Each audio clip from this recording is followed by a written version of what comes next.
Et justement, pendant que les grandes puissances cherchent encore une sortie de crise, ici même au Québec, la communauté ukrainienne tenait aujourd'hui à célébrer son indépendance. Des chants, des prières, des rassemblements, bref, des gestes simples mais lourds de sens dans le contexte actuel. Élie Duquin. Un rassemblement au message clair. C'est notre liberté. 24 août 1991, jour de l'indépendance ukrainienne. Ils étaient plusieurs dizaines à souligner ce 34e anniversaire à Québec dimanche. J'avais 7 ans, mais quand même, c'est très important. C'est la fête qu'on ne célèbre pas, mais on surligne le sacrifice que plusieurs Ukrainiens ont fait. Un sacrifice toujours d'actualité alors que la guerre entre l'Ukraine et la Russie est loin d'être terminée. Parlez-en à Neige, qui est au Québec depuis 2022. Son demi-frère est présentement au front pour défendre les frontières de son pays. Je ne vois pas comme du Québec, je vois du Sébouche, parce qu'on se parle souvent. Et c'est comment? C'est dur, c'est compliqué.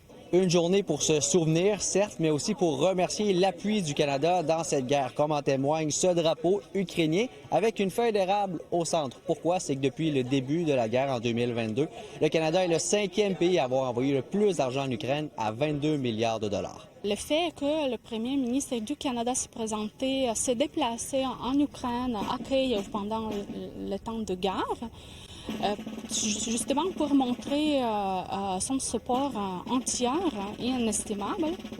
Ça nous touche énormément. C'est un conflit qui m'interpellait depuis le début. Derek Blouin-Perry contribue à sa façon. Il partira à la fin du mois d'octobre pour une 5e mission humanitaire en Ukraine.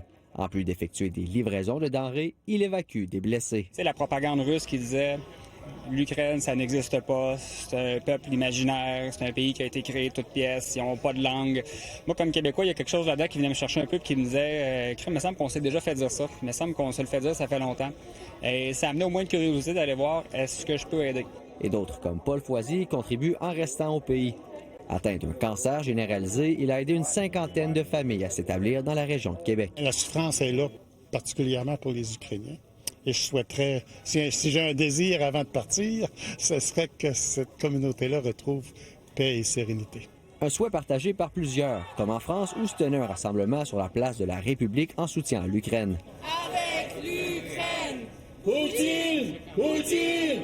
Massacre et assassin! I cried a little bit this morning because I thought of all the losses and incredibly high price we're paying for this independence. Nous allons bien évidemment demander à ce que les forces militaires européennes, internationales puissent rentrer sur le sol de l'Ukraine. On veut bien d'avoir la paix, enfin la paix dans notre pays, mais on aimerait bien garder notre indépendance et aussi nos territoires. Parce qu'au Québec comme à Paris, les voix s'unissent afin que l'indépendance de l'Ukraine soit protégée et que les couleurs du pays soient là pour rester. Élie Duquet, TVA Nouvelles.